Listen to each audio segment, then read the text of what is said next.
Highways అసలు ట్విస్ట్లో రికార్డులో ఊహ కూడా అందటం లేదు. పుష్ప 2 అసలు ఏ రేంజ్లో అంటే బజ్ అనాలా, ఫీవర్ అనాలా, ప్రపంచం అనాలా, మాటలు రావట్లేదు. గణేష్ గోల్డ్ తాకట్టులో ఉన్న బంగారాన్ని విడిపించి కొనబడును. సంప్రదించండి 9966651144. మన భారతదేశంలో ఇంతవరకు ఏ హీరోకి ఏ సినిమా కూడా ఈ రేంజ్లో రాలా. ఇంక్లూడింగ్ ప్రభాస్, సల్మాన్ ఖాన్, షారూక్ ఖాన్, అమీర్ ఖాన్, మహేష్ బాబు, రజనీకాంత్, విజయ్, కమల్ హాసన్, ఛాన్సలే. ఓ రకంగా ప్రభాస్కు ఉండే, కానీ రాధేశ్యాము, ఆది పురుష్ కొంచెం దెబ్బ కొట్టే. కానీ మన సలార్ దెబ్బకి మళ్ళా మన కలికిదికి కొంచెం మళ్ళీ ఊపొచ్చాను. ఇక రానున్న రోజుల్లో సలార్ 2 ఉంది, కలికి 2 ఉంది, స్పిరిట్ ఉంది, రేపు సమ్మర్లో వచ్చేసి మారుతిది రాజా సాబ్ ఉంది. నో డౌట్ ప్రభాస్ అంటే ప్రభాస్ అంతే. కానీ ఇప్పుడు అల్లు అర్జున్ నిన్న బీహార్ రాజధాని పాట్నాలో ఈ ట్రైలర్ లాంచ్కి సంబంధించి ఒక తెలుగు హీరో ఒక తెలుగు సినిమా జస్ట్ డబ్బింగ్ చేసి వదలటం అన్నట్టు అనుకోవచ్చు, లేదన్నప్పుడు ఎట్ ఎ టైం అన్నిట్లో తీసడం అనుకోవచ్చు. బట్ ఆల్మోస్ట్ అంత మన తెలుగు వాళ్ళే. అరే దేవుడా, 2 లక్షలకు పైగా జనాలు వచ్చారండి. ఈ రేంజ్లో జనాలను చూసి బాలీవుడ్ అయితే పిచ్చెక్కిపోయింది. ఎందుకంటే ఎప్పటి నుంచో రజనీకాంత్ ఏంటి, చిరంజీవి ఏంటి, నాగార్జున ఏంటి, వెంకటేష్ ఏంటి, కమల్ హాసన్ ఏంటి, మమ్ముట్టి ఏంటి, మోహన్ లాల్ ఏంటి, మన సౌత్ నుంచి చాలామంది బాలీవుడ్లో ట్రై చేసి ఇక మగవారిని ఆదరించట్లేదురా నాయన, ఓ హేమాలిని, ఓ శ్రీదేవి, ఓ జయప్రద, వీళ్ళ ఆడలకి స్కోప్ ఇస్తున్నారా బాబు అనుకున్నారు. అలాగే ఉంది ఇప్పుడు దీపికా పదుకునే కానీ, ఐశ్వర్యరాయ్ కానీ, విద్యాబాలన్, వీళ్ళంతా కూడా మన సౌత్ వాళ్ళే. సో ఇప్పుడు విషయం ఏంటి, first time in Indian cinema history south నుంచి వచ్చినప్పుడు ఒక హీరోకి సంబంధించి బ్రహ్మరథం పట్టడం అంటే బాలీవుడ్లో అనాలా, లేకపోతే నార్త్లో అనాలా, లేదా హిందీ బెల్ట్లో అనాలా, ఒక వ్యాక్యూమ్ అనేది ఉంది. సరైనోడు మాకు హీరోగా రావాలా, సరైన సినిమా మాకు కావాలా అన్నట్టుగా ఉంది. ఆ వ్యాక్యూమ్ని పుష్ప ఫిల్ చేసింది, జాతీయ అవార్డు కూడా వచ్చింది. ఇప్పుడు పుష్ప 2 ఓ రేంజ్లో ఇక దూసుకుపోతా ఉందని నిన్న ఆ ట్రైలర్ లాంచ్ అప్పుడు అర్థమైపోయింది. ఇక ఇప్పుడు ఈ సినిమాకి సంబంధించి నేను ట్రైలర్ చూసిన తర్వాత ఈ ట్రైలర్లోనే చాలా ట్విస్ట్లు ఉన్నాయి. ఫస్ట్ థింగ్, ఈ ట్రైలర్ మధ్యలో గంధపు చెక్కలతో ఒక బాడీని కలుస్తున్నట్టు, అంటే అంచుగడ్డ చేస్తున్నట్టుగా దహన సంస్కారాలు. జనరల్గా ఎర్రచందనం అంటే చాలా కాస్ట్లీ, బట్ ఎర్రచందనంతో దహన సంస్కారాలు అంటే ఈ సినిమాలో పుష్ప ఫైర్ అయినా ఏదైనా కానీ భార్య దగ్గర మాత్రం అనుకువగానే ఉంటాడంటే తన పాదాల దగ్గర చూపిస్తాడు. అంటే తన శ్రీవల్లి అంటే ఇక తనకి పుష్పకి ఇక ద బెస్ట్ అన్నట్టు, ఇంకా ఈ ప్రపంచంలో ఇంకా తనకంటే గొప్ప ఏది లేదన్నట్టు చూపిస్తాడు. అంటే మనకు అందుతున్న లీడ్ ప్రకారం కూడా ఏంటి, ఈ సినిమాలో పుష్ప యొక్క భార్య శ్రీవల్లి చనిపోయింది. సో ఆమె చనిపోయినప్పుడు ఖరీదైనటువంటి ఎర్రచందనం దొంగలతో ఆమెకు అంత్యక్రియలు దహన సంస్కారాలు చేసినట్టుగా ఒకటి అనుకోవచ్చు. తర్వాత మెడలో చెప్పుల దండ, అమ్మవారి అవతారం, బట్ సగం జుట్టు గొరిగేసి ఉంది, నెత్తి మీద సగం ఉంది. ఫస్ట్ చూసి చాలామంది డాలీ ధనంజయ్ అని చెప్పేసి అనుకున్నారు. ఆల్రెడీ ఆ రకం వార్తలు కూడా ఇస్తా పోయినారు. ఇతను ఎవరు, ఈ సినిమాలో వీలన్ ఉన్నాడు కదా వాడు, అంటే ఫహద్ ఫాజిల్ అని కూడా ఉన్నాడు చూసారా, అమ్మాయిలు రేపులు చేస్తూ ఉంటాడు, గొల్ల కొట్టు కొడితే ఇంక మంచం మీద పడతారు కదా. సో వాడు కోలుకొని వచ్చి జాతరలో అల్లు అర్జున్ ఈ రకం టార్గెట్ చేశాడు. అప్పుడు మరల ఈ రకం గుండు కొట్టి అలా చేశారని చెప్పేసి వార్త తెచ్చుకుంటా పోయారు.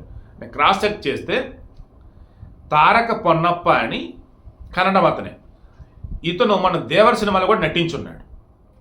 ఇతను రీసెంట్గా ఇంట్రెస్ట్ ఇస్తున్న మూమెంట్లో పుష్ప 2 సినిమాలో టర్నింగ్ పాయింట్ సినిమాకి నా అపీరెన్స్ అండ్ నేను వచ్చే సీన్స్ అని అన్నాడు. ఇది చూస్తున్నటువంటి వాళ్ళకి ఎగ్జాక్ట్గా అదే అనిపిస్తాం. సో తారక పొన్నప్ప అతను, హాఫ్ గుండుతో ఉన్నటువంటి అతను.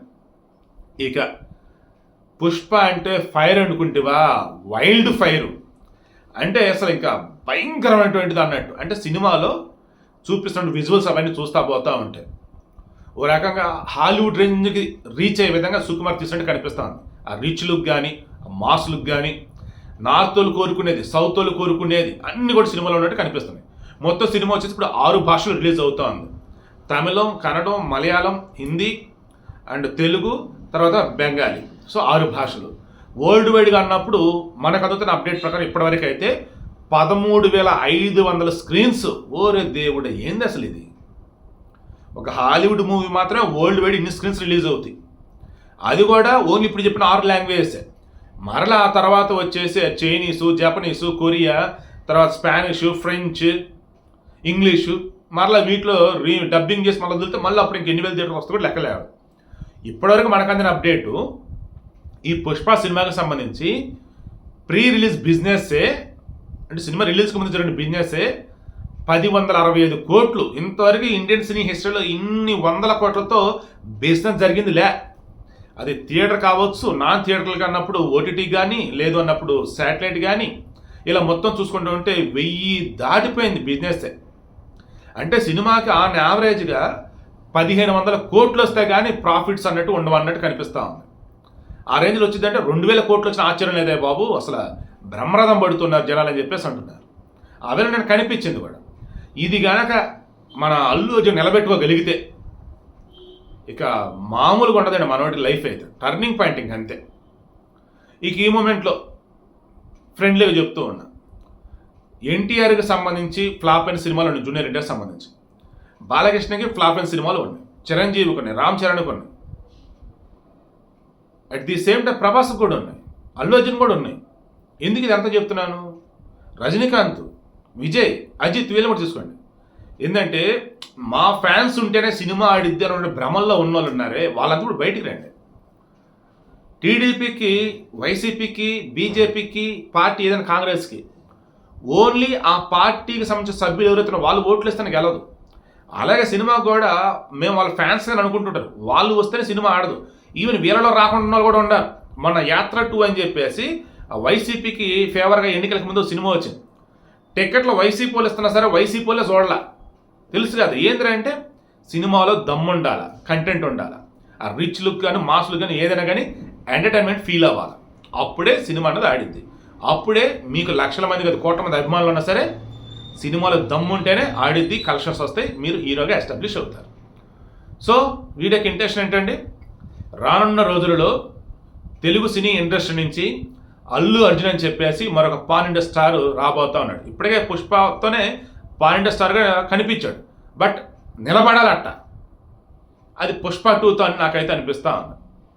ఇక మెగా అభిమానులు కానీ రిమైనింగ్ వాళ్ళు ఎవరైనా సరే మీ అభిమానం అన్నది ఈ సోషల్ మీడియా పోస్టులు పెడుతూ ఏదో రెచ్చకూడదు అన్నట్టు కాకుండా వాళ్ళు చేసే మంచి పనులకు అన్నట్టుగా, చిరంజీవి ఫ్యాన్స్ అంటేనే నెంబర్ ఆఫ్ మంచి పనులు చేస్తుంటారు, రక్తదానాలు కావచ్చు, అంటే చారిటీ నెంబర్ ఆఫ్ చేస్తూ ఉంటారు. అటువంటి వాటి మీద దృష్టి పెట్టి ఆ వేళ కనుక మీరు అడుగులు కనుక వేయగలిగితే అంతా మెచ్చుకుంటారు. ఇప్పుడు చూడండి, అల్లు అర్జున్ ఫ్యాన్స్ అంటూ, మెగా ఫ్యాన్స్ అంటూ ఈ హడావుడు అవసరమా? వద్దే వద్దు అసలు. ఆ కంపేర్ కూడా చాలా ఘోరంగా ఉంటుంది. ఎందుకంటే వరుణ్ తేజ్ మట్కా మూవీ ఘోరంగా డిజాస్టర్ అయింది. 3వ రోజు 4వ రోజు నుంచి థియేటర్లు తీసేస్తా ఉన్నారు. దాంతో ఇప్పుడు న్యూట్రల్గా ఉన్న వాళ్ళు కానీ, ఈ రెచ్చగొట్ట వైసీపీ వాళ్ళు కానీ, మేబీ అల్లు అర్జున్ ఫ్యాన్స్ అంటే హడావుడి చేసే వాళ్ళు కానీ వచ్చి ఏమంటున్నారు, మెగా ఫ్యాన్స్ హడావుడి చేశారు, మరి వరుణ్ తేజ్ మూవీ ఎందుకు డిజాస్టర్ అయింది? సో ఇంకోసారి అల్లు అర్జున్ బెదిరించవద్దు. మెగా ఫ్యాన్స్ వాళ్ళు ఈరోజు ఎట్టా ఉన్నాడు, మెగా ఫ్యాన్స్ తర్వాత అల్లు అర్జున్ లేడు, రేపు మెగా ఫ్యాన్స్ దగ్గర పుష్ప 2ని ఫ్లాప్ చేస్తాం, కబుర్లు వద్దు. సినిమా బాగోపోతే అల్లు అర్జున్ ఫ్యాన్సే చూడరు, సినిమా బాగోపోతే థియేటర్లు ఉండే వాళ్ళే చూడరు. సో ఏ హీరో అయినా ఎవరైనా సినిమా బాగుంటే చూస్తారు, బాగోపోతే చూడరు. పుష్ప 2 మాత్రం రికార్డులో బద్దగొట్టని అయితే అనుకుంటున్నా ఒక తెలుగువాడిగా.